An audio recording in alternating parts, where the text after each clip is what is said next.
Hello everyone, আবারও চলে এসেছি মন্দারমণির কিছু কাটানো আনন্দের মুহূর্তগুলো আপনাদের সাথে শেয়ার করব বলে।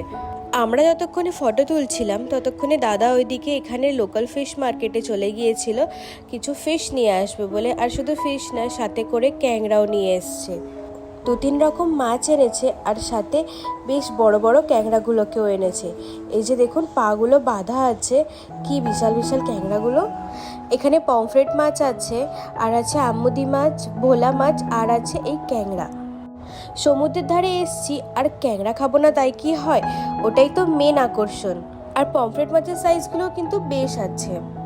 ততক্ষণে ওই পাশে দেখি বৌদি এখানে দোল খেতে আরম্ভ করে দিয়েছে, আর সাথে চলছিল গুগলের দুষ্টুমি।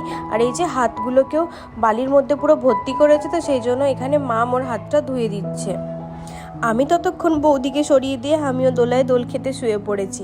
বেশ ভালোই লাগছিল, সমুদ্রের হাওয়া আর হালকা সূর্যের রোদ। দোল খেতে খেতে ওইদিকে চলে এসছে ক্যাংরার ঝাল, আর এই যে লাল লাল ক্যাংরার ঝাল দেখেই এত দারুণ লাগছে। আর এই যে দাদা তাড়াতাড়ি করে আগে তুলে নিচ্ছে, বলছে তুই ওইদিকে নিয়ে যাচ্ছিস মানে আর একটাও বাঁচবে না।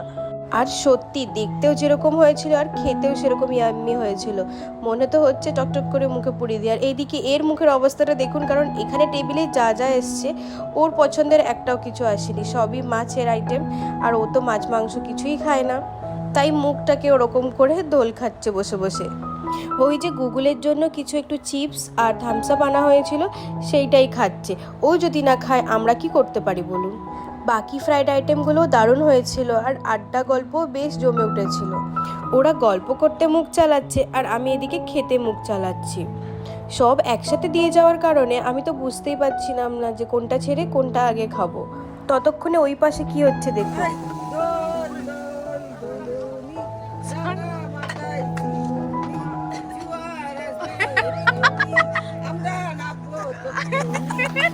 শুনতেই তো ফেলেন যে কি হচ্ছিল। আর এই যে ততক্ষণে ওইদিকে গুগলকে শুইয়ে দিয়ে মাম এখানে সমুদ্রে নেমে পড়েছে।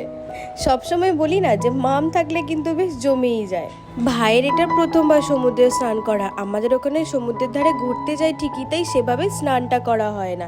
আর কি বড় বড় ঢেউ আসছে দেখছেন, তখন মনে হয় জোয়ার পড়ছিল।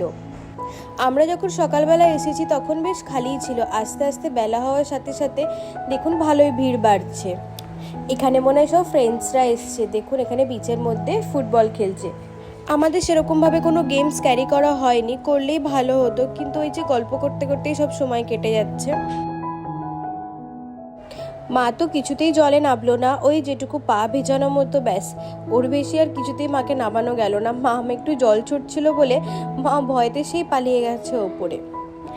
মা এদিকে আসছে দেখে আমরা 4 জন মিলে হাত নেড়ে নেড়ে মাকে ডাকছিলাম, আর আমরা থেমে গেল, মাম কিন্তু তখনও থামেনি। মাম কিন্তু এইভাবেই সব সময় মুডে থাকে আনন্দের। স্নান করতে করতে মামের ইচ্ছা হয়েছে যে একটু বোট চড়বে, আর বোট চড়লে বেশ মন্দ হয় না, তাই এখানে বোটওয়ালাদের সাথে কথা বলতে আসছে। অনেক হলো হুড়োহুড়ি, অনেক স্নান করা হলো, এবারে উঠতে হবে কারণ বেলা প্রায় গড়িয়ে এসছে আর সূর্য দেখুন প্রায় নামারই পথে।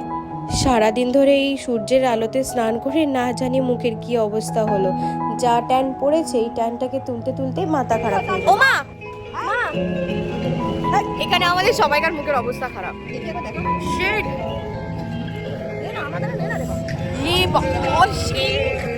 এটা এখন সারা বছর লেগে যাবে এই ট্যানটাকে রিমুভ করতে।